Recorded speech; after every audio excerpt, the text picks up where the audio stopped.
as part of our country's reset on our 50th year and going forward. These are essential amendments that must come through. The government is concerned outdated laws have prevented the country from progress.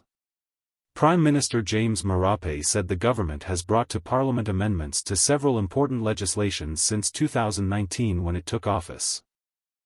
When debating the amendments to the Income Tax Bill 2025 presented by the Minister for Treasury Ian Leong Stuckey in Parliament on Wednesday, Mr. Marape said the Income Tax Act was one such outdated colonial law the government was tidying up in this term of Parliament. He said such outdated laws were reasons why the country has not been raising enough revenue to grow the economy. The Prime Minister thanked and commended the members of Parliament, including the members of the opposition, for supporting some of the important laws like the Independent Commission Against Corruption, ICAC, the Whistleblowers Act, the Anti-Terrorism Act, the Sorcery and Glasman Act and the Judiciary Amendment Bill that separates the upper courts and the lower courts with an appeals court. He said other laws includes the Mining Act, which has been passed. He said the Income Tax Bill 2025 was a significant move towards reasserting PNG's sovereignty over its economic affairs. This new law reflects our commitment to fairness and transparent, Mr. Marape said. It secures our people's economic future by clarifying the taxation process, especially for our rural communities and first-time homebuyers. The Prime Minister emphasized that the bill addressed several critical areas, including revenue collection, price transfers, capital gains, and depreciation. He noted that the previous legislation allowed for ambiguities and loopholes that foreign companies exploited to the detriment of PNG's revenue base. He said the old laws failed to keep pace with PNG's evolving economy and aspirations for economic independence. The outdated system was hard to read and understand, with numerous loopholes that allowed clever accountants to exploit the system, he said. Mr. Marape highlighted several major policy reforms aimed at boosting economic growth and ensuring a fairer taxation system. End tax incentives for rural areas, incentives for businesses investing in rural areas and special economic zones to drive economic growth and development where it is most needed. End capital gains tax, a capital gains tax of 15% on resource leases or assets, with measures to ensure gains are captured even with a 10% change in ownership of assets.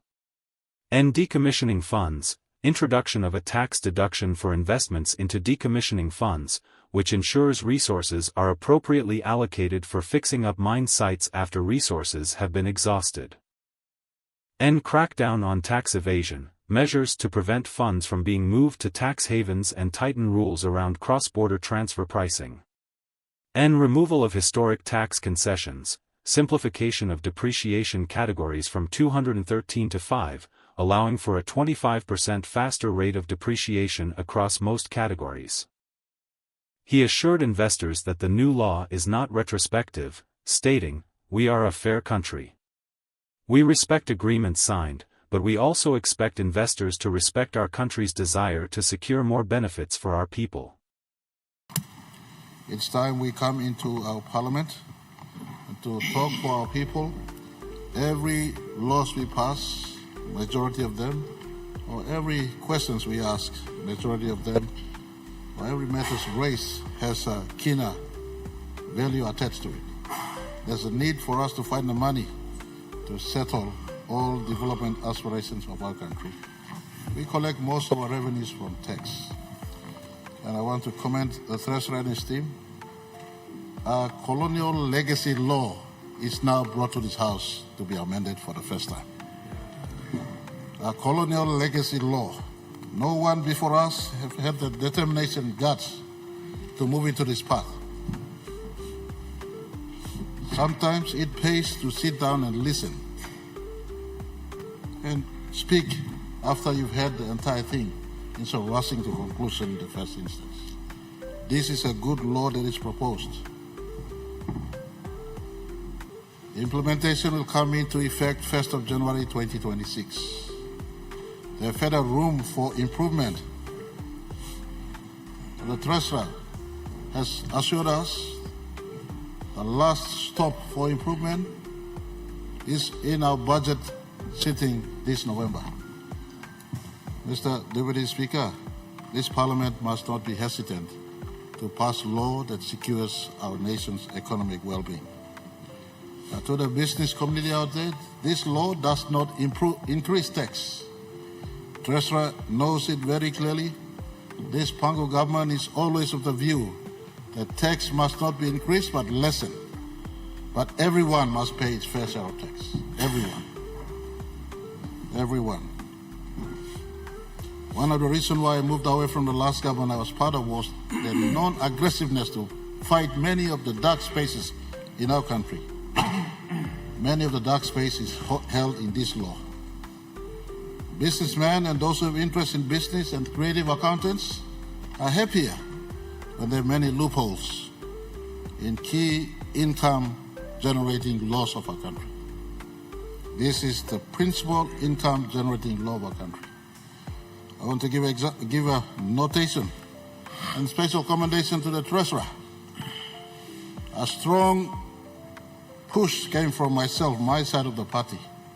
We're a big party. We have left wing in our party and right wing in our party. And my side of the party pushed strong for dividend withholding tax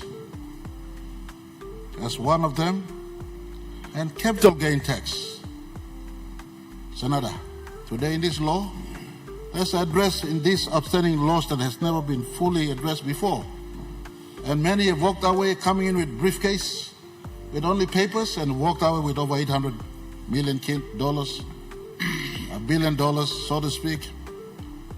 One of them is a cowboy that operated at a stake in Papua LNG. Through no capital gain tax law in our country, walked out with over $800 million that this government facilitated, or the other government facilitated through UBS transaction. With capital gain tax, you can take yours for finding the resource, we take ours. So, Mr. Deputy Speaker, I'm good law because I'm important law na imi samplan already mi black government le dictatorial government mi black aram talk of law you block it. Especially our leaders who said like read him good. Me like move that you me adjourn walk lo treasurer lo now sinan on top lo front. Further debates you may adjourn him. But you may need lo harap too. Minister you blog at one time, maski lo reading Facebook that's all. Spending 30 night, look through lo display. Good law come up.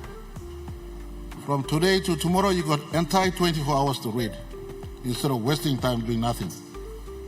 I suggest for all of us to look through this. This has come through the entire government process. 2015, PNC-led government sanctioned review team looked into this, but they did not have the guts to finish it. We picked it up, looked through. Good la talk to we constitution want them policy to help him country. Nibla process him come na treasurer sinana. The entire state process, law passing law. You know, when the ministers are carrying what sinana here, no. Certificate of necessity, certificate of clearance, an entire parliamentary process, the cabinet process, a clearing. This law went through the entire system. The treasurer staff. We encourage him, all the leaders of the country. Thank you, Libla Sinan. Read through this law. If some people feel him that we may have overlooked, this government will not encourage additional extra tax, but fairer tax for all, the reduced environment, and no can high tide beyond all accounting, you must pay him taxes in the country. So the good law, me ask him, you may long give him support, but beyond him thinking, well, some leader feel us all need to read him. I may ask him that you may move him further debates. Larem Treasurer Hangma Bossem, current states, President Mr. Paper, debate you may adjourn. Thank you too much.